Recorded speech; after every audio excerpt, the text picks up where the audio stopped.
Assalamualaikum warahmatullahi wabarakatuh, ayah bunda.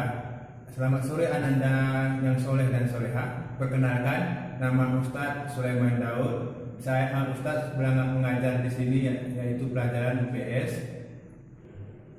Sebelum kita memulai pembelajaran pada hari sore ini, alangkah baiknya ananda yang soleh dan soleha kita berdoa dulu. Berdoa dimulai. Berdoa selesai. Pada hari ini kita akan belajar yaitu kompetensi dasarnya adalah memahami konsep ruang, lokasi, distribusi, potensi iklim, membentuk muka bumi, geografis, flora dan fauna, dan interaksi antar ruang di Indonesia serta pengaruh terhadap kehidupan manusia dalam aspek ekonomi, sosial, budaya, dan pendidikan. Adapun tujuan pembelajaran kita pada hari ini yaitu yang pertama adalah memahami konsep ruang. Yang kedua, memahami unsur-unsur ruang, dan yang ketiga, memahami konsep interaksi antar ruang. Yang keempat, memahami kondisi saling bergantung dalam interaksi antar ruang. Nah, pada pertemuan pertama ini atau dalam bab 1 ini kita akan mempelajari yaitu keruangan dan interaksi antar ruang dalam lingkup Indonesia. Sekarang kita masuk ke dalam materi. Yang pertama adalah ruang. Mungkin anak ustadz yang soleh dan soleha sudah tahu apa itu ruang. Nah, bagus. Ruang itu adalah tempat di permukaan bumi, baik secara keseluruhan maupun hanya sebagian yang digunakan oleh makhluk hidup untuk bertempat tinggal. Di dalam ruang ini ada beberapa unsur. Yang pertama kita lihat, unsur yang pertama adalah tempat. Tempat itu yang dihuni oleh manusia. Contoh, yang pertama contohnya adalah kampung. Kampung. Yang kedua, kota. Yang ketiga, benua, dan lain sebagainya. Ini contoh tempat. Sekarang lokasi. Lokasi adalah di mana lokasi ini berbeda dengan ruang. Para pakar-pakar geografi mengatakan apabila dia mau melihat atau meneliti suatu tempat, dia pilih dulu lokasinya. Nah, lokasi ini dibagi menjadi dua macam. Yang pertama adalah lokasi absolut. Apa itu lokasi absolut? Lokasi yang ditetapkan berdasarkan posisi menurut koordinat garis bujur dan garis lintang. Sedangkan lokasi relatif yaitu lokasi yang berkaitan dengan lokasi yang lain. Nah, yang ketiga yaitu distribusi ruang. Distribusi ruang ini disebut dengan sebaran ruang. Apa itu sebaran ruang? Yaitu kenampakan suatu objek atau keberulangan di suatu lokasi. Nah, distribusi ruang ini mengacu kepada luasnya wilayah atau daerah di mana fenomena-fenomena alam itu terjadi. Contoh yaitu bentang alam.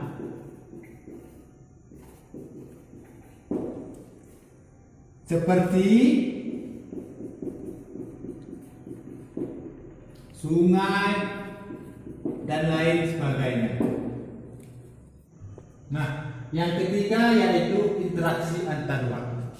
Di dalam interaksi antar ruang ini adalah pergerakan barang atau orang dari suatu wilayah ke daerah yang lain, ataupun menuju daerah asal ke daerah tujuan. Di dalam kondisi ini yang saling terjadi di antara interaksi ruang, yaitu yang pertama saling melengkapi.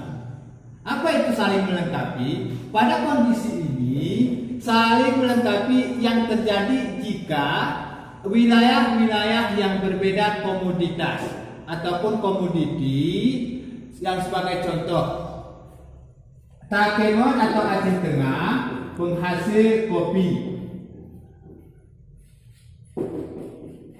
Nah, kopi ini di daerah-daerah lain tidak ada ataupun misalkan biren. Maka komoditi yang ada di Aceh Tengah atau di Takengon ini dikirim ke biren. Nah, ini saling melengkapi. Apa yang ada di Aceh Tengah dikirim ke biren. Apabila yang ada di Aceh Tengah tidak ada, maka dari biren akan dikirim ke Aceh Tengah atau ke Takengon. Nah, yang kedua yaitu kesempatan antara. Apa itu kesempatan antara? Suatu lokasi yang menawarkan alternatif, lebih baik sebagai tempat asal maupun tempat tujuan. Yang ketiga yaitu kemudahan transfer atau di dalam kurung biaya. Nah, di dalam kemudahan transfer ini, pengangkut barang atau jasa yang memerlukan biaya biasanya pada kondisi yang lebih sedikit atau lebih rendah. Nah, di dalam interaksi antar uang ini ada beberapa dampaknya. Yang pertama, perubahan penggunaan lahan. Nah, perubahan penggunaan lahan ini contohnya misalnya sawah.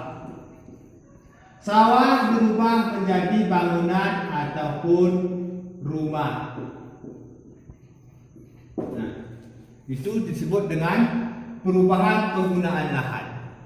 Nah, yang kedua yaitu perubahan orientasi mata pencaharian. Yang sawah ini dikelola oleh petani biasanya ditanam padi. Akan tetapi dirubah penggunaan lahannya menjadi bangunan rumah yang kedua yaitu perubahan orientasi mata pencaharian.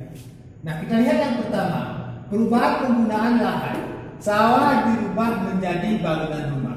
Sebagai contoh, sawah yang pertama penggunaan lahan ini dirubah menjadi sawah dirubah menjadi bangunan di dalamnya menjual rempah-rempah dan lain sebagainya. Nah, inilah yang disebut dengan orientasi mata pencaharian. Yang dulunya adalah sawah, sekarang berubah menjadi penjual ataupun menjual rempah-rempah. Untuk minggu depan yaitu B, kita mempelajari kondisi geografis Indonesia. Nah, untuk pertemuan kali ini kita pandai sampai di sini. Mungkin anak ustadz yang soleh dan soleha ada yang kurang jelas ataupun ingin bertanya, silahkan menghubungi nomor ustadz.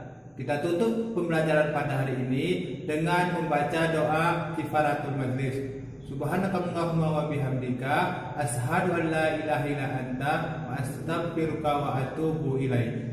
Assalamualaikum warahmatullahi wabarakatuh.